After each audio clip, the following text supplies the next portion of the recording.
This is a spiritual video awareness.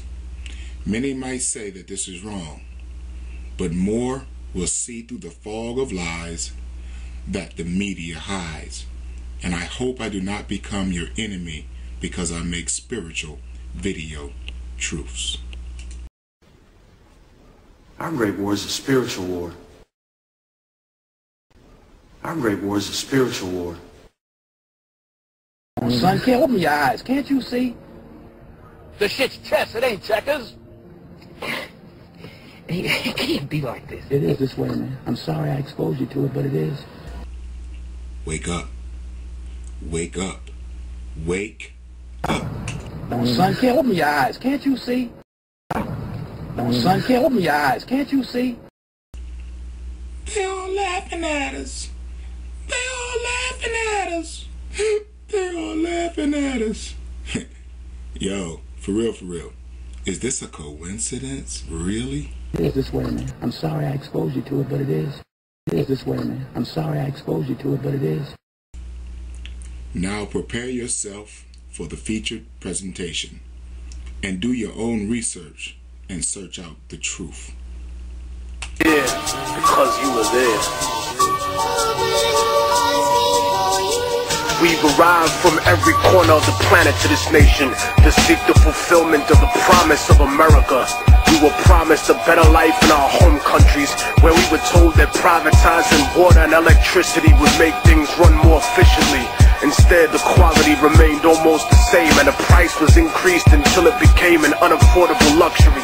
Some corporations are more efficient in government, but their motivation is not the health or well-being of the people. It's only about profit. Everything else, their image, their human resources, their public relations only exist to protect the reality behind it. Once upon a time, we were told that nationalization would prevent growth by limiting competition, that our countries were nothing without the companies that invested in us. And so they privatized everything. Everything in our country was owned by people that had no connection to our culture, by those who never had our interest at heart. They didn't care about our survival or well-being. They just wanted to turn a profit by raping the land, by exploiting our people, our industry, and our resources. They took everything we built and made it theirs. First by creating racism to justify slavery, building the capital for capitalism, and then when they gave us what they called liberty, everything we had was still owned by them. Our governments told us that socialism was the real enemy and that we would have freedom, but the foreign powers and corporations were the ones with the real freedom. The freedom to take all the wealth generated by our work and our land and give us only a small percentage of the scraps from the table. Their lust for power and their greed drove them to betray not only us, but themselves and the word of their own God. And while some used missionaries and donations to offset this abuse, other countries and companies were blatant with their crimes, using war, disease, and sanctions that killed millions. They supported corrupt governments that were almost like the old slave masters in their repression of the people, because their loyalty was to those who enabled them, installed them, and kept them in power. They became the bastard children of American industry, kleptocracies, governments of thievery. They protected the corporations and went to war against their own people to preserve those profits. The puppet rulers were given billions of US tax dollars to fund civil wars, right-wing death squads, execute political dissidents, sympathetic clergy, and even overthrow democratically elected governments. And so the age of revolution began again. They painted it as godless terrorists versus the free world and the free market. But the free market has never been free, because the market does not regulate itself. It is manipulated like a puppet, and it survives because of its image. Destroy the image and the enemy will die. Such is the same in the rap industry, for the major label superpowers treat the underground like the third world. When they need new assets, new artists to prostitute or sign and put on the shelf to use their songs. When they needed new concepts, music, and publishing to steal from producers, they came to the underground, to the third world.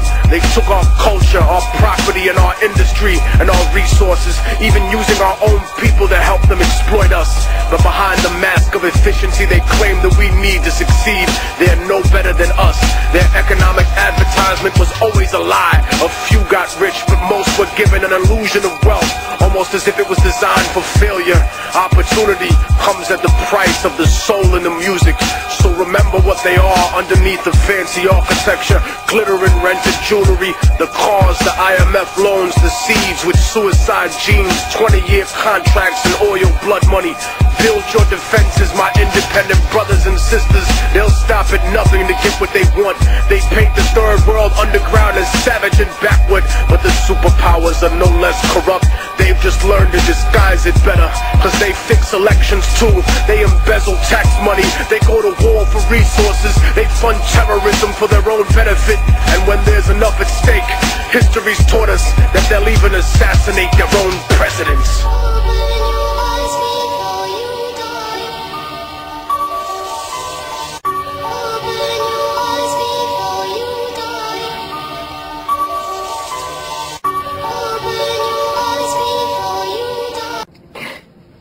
It can't be like this. It is this way, man. I'm sorry I exposed you to it, but it is. It's ugly. It can't be like this. It is this way, man. I'm sorry I exposed you to it, but it is. It's ugly. It's ugly. It's ugly. It's ugly.